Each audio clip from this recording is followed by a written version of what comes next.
Hello students, now we do the back exercise of chapter number 8.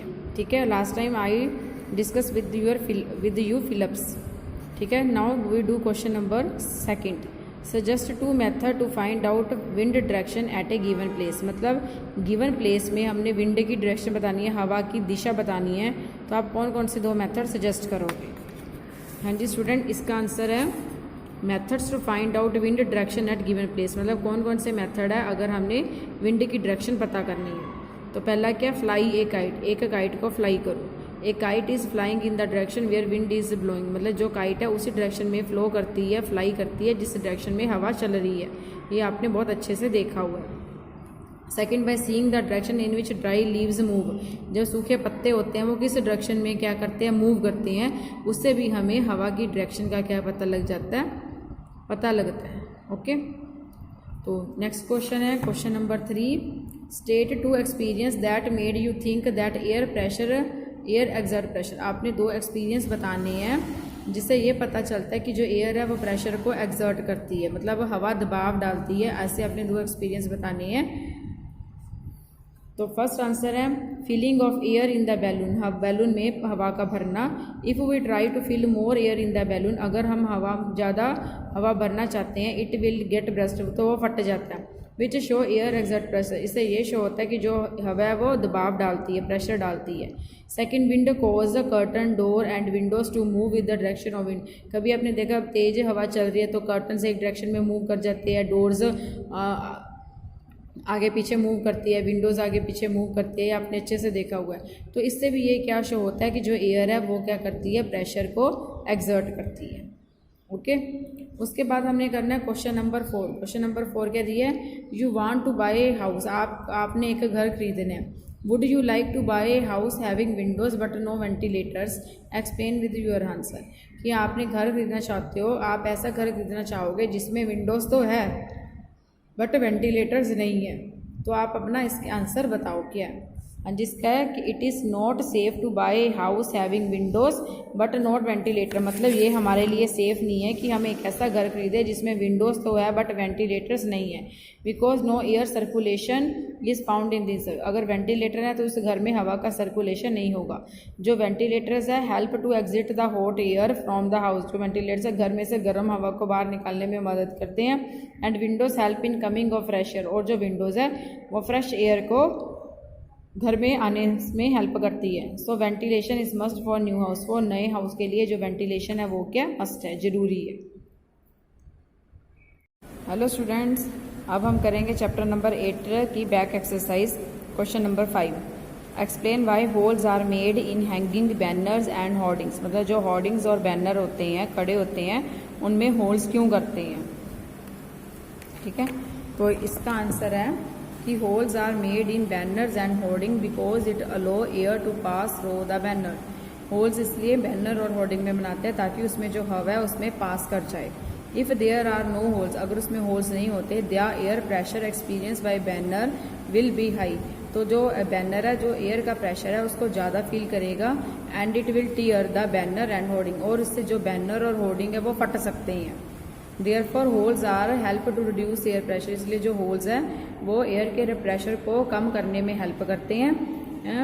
Faced by banner and hoarding, मतलब जो banner और hoarding air के pressure को feel करते हैं उसको होल्स प्रेशर को प्रेशर को कम फील करने में हेल्प करते हैं।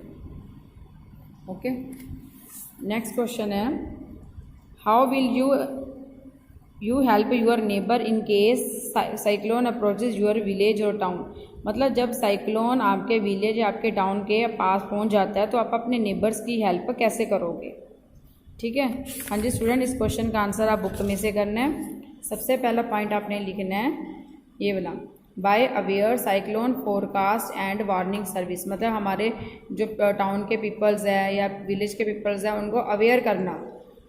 बाय साइक्लोन फोरकास्ट, साइक्लोन के बारे में चेतावनी देनी या फिर उनकी जो चेतावनी आनी है उनके बारे में उनको बताना। Rapid communication of warning to the government agencies, ports, fisherman, ship and to the general public, मतलब जो कम्युनिकेशन है जल्दी से जल्दी गवर्नमेंट एजेंसी तक पहुंचाना, पोर्ट्स तक पहुंचाना, फिशर्समैन तक पहुंचाना, शिप्स तक पहुंचाना, जनरल पब्लिक तक, मतलब जो कम्युनिकेशन है वो जल्दी से जल्दी करनी चाहिए। Third, construction of cyclone shelters in the cyclone prone area, जहाँ पे साइक्लोन ज़्यादा आने वाला है वहाँ पे क्या करना चाहिए, साइक्लोन शेल्टर्स बनाने चाहिए ताकि ज़्यादा से ज़्यादा पीपल इन शेल्टर्स में आके अपने आप को बचा सके।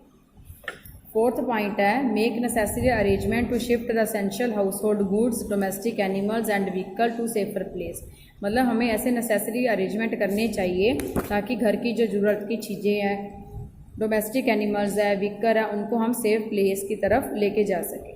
ठीक है, तो इस तरह हम अपने पीपल को जो साइक्लोन्स आता है उनसे बचा सकते हैं।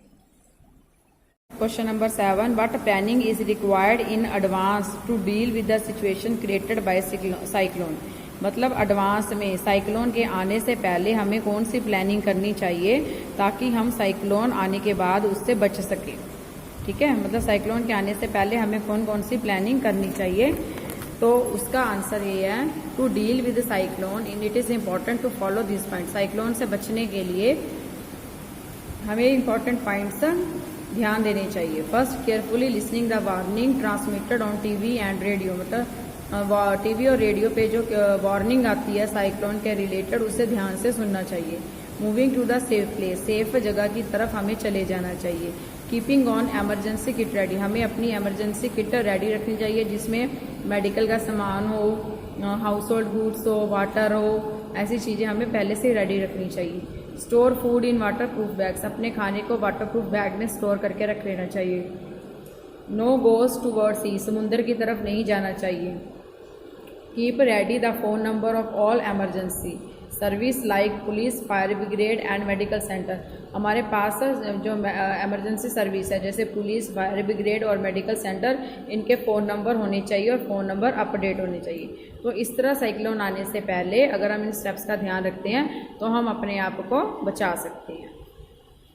हाँ जी स्टूडेंट, उसके बाद question number 7, which one of the following place is unlikely to be affected by cyclone, इनमें से कौन सी जगह साइक्लोन से अफेक्ट नहीं होती, चेन्नई, मैंगलोर, अमृतसर और पुरी। इसका आंसर है अमृतसर, क्योंकि अमृतसर पंजाब में है और ये साइक्लोन यहाँ पे बहुत कम आते हैं। Question number 9, which of the statement given below is correct, इन 4 स्टेटमेंट में से कौन सी स्टेटमेंट करेक्ट है। In winter the wind flows from land to the ocean, सर्दियों में जो हवा वो धरती से समुद्र की तरफ चलती है। In summer the wind flows from land toward the ocean, गर्मियों में जो हवा है वो लैंड से ओशन की तरफ चलती है।